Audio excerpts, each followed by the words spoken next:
Last minute tips for NEET aspirant in 2020. As you know, almost 16,84,000 students applying for NEET entrance exam, one of the biggest exam in the country for becoming a doctor. काफ़ी students के अंदर confusion है, डर भी है, फियरनेस भी है। इतना बड़ा एग्जाम से कैसे करेंगे, कोई गलत हो जाएगा तो फिर मार्क्स कम आ जाएगा, अच्छा कॉलेज नहीं मिलेगा इंडिया में या फॉरेन में। First of all my dear sincere students, my simple advice, अभी आपको जो है only now it is only आपको कुछ भी नहीं करना है, बी रिलैक्स एंड काम।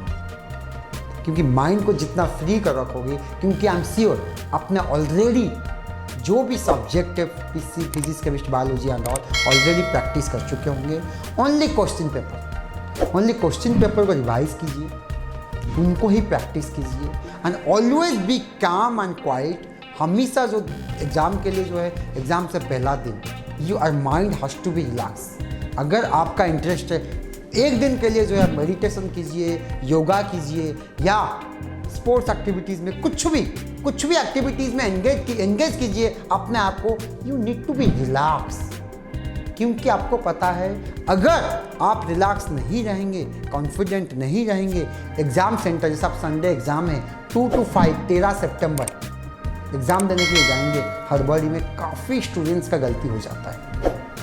एक चीज़ है, फर्स्ट ऑफ ऑल जो एग्ज़ाम सेंटर जाने से पहले कम से 2 to 5 से संडे एग्ज़ाम है, आप कम से कम 2-2.5 घंटा पहले पहुंच जाइए। क्योंकि because of pandemic government of India का काफ़ी कुछ गाइडलाइंस है, काफ़ी टाइम लगेगा, इससे लंबा लाइन में भी आपको लगना पड़ेगा। तो इसीलिए आप जितना जल्दी जाओगे आपके लिए बेटर है। ट्रैफिक का भी आपको पता है, इतना मेट्रो सिटीज़ में इतना ट्रैफिक रहता है। लास्ट ईयर भी कुछ स्टूडेंट्स पहुँच नहीं पाए टाइमली, तो ये गड़बड़ी मत करना। You should reach on time, 2 hours before you should reach the center at least. And one more thing, जो गवर्नमेंट का गाइडलाइन है, जो गवर्नमेंट का इंस्ट्रक्शन है in pandemic, please follow that. Be again exam centre में जो entry करोगे, be calm and quite, be relax. And again जब एग्ज़ाम हॉल पे आप बैठ जाओगे, जैसे आपको क्वेश्चन पेपर मिलेगा, एकदम हड़बड़ी मत होना, अगेन बी रिलैक्स। माइंड को पूरा कंट्रोल करना वो जरूरी है। स्टूडेंट यही गलती कर लेते हैं, हड़बड़ी में क्वेश्चन फिजिक्स करूं, केमिस्ट करूं या बायोलॉजी करूं, इतना confuse no.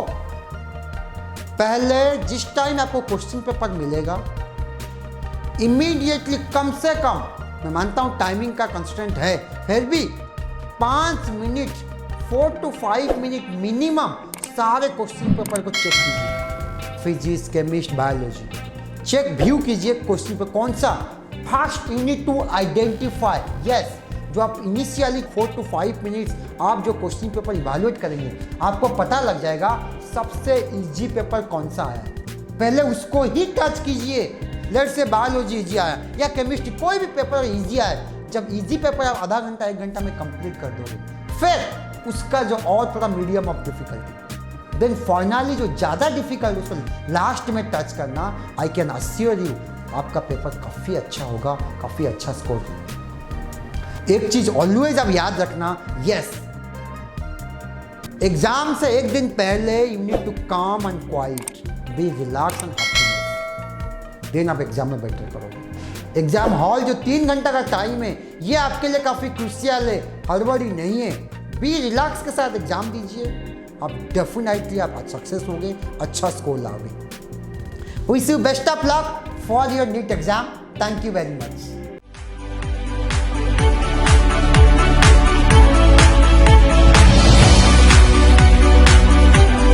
Kindly like, share and subscribe the channel and don't forget to press the bell icon.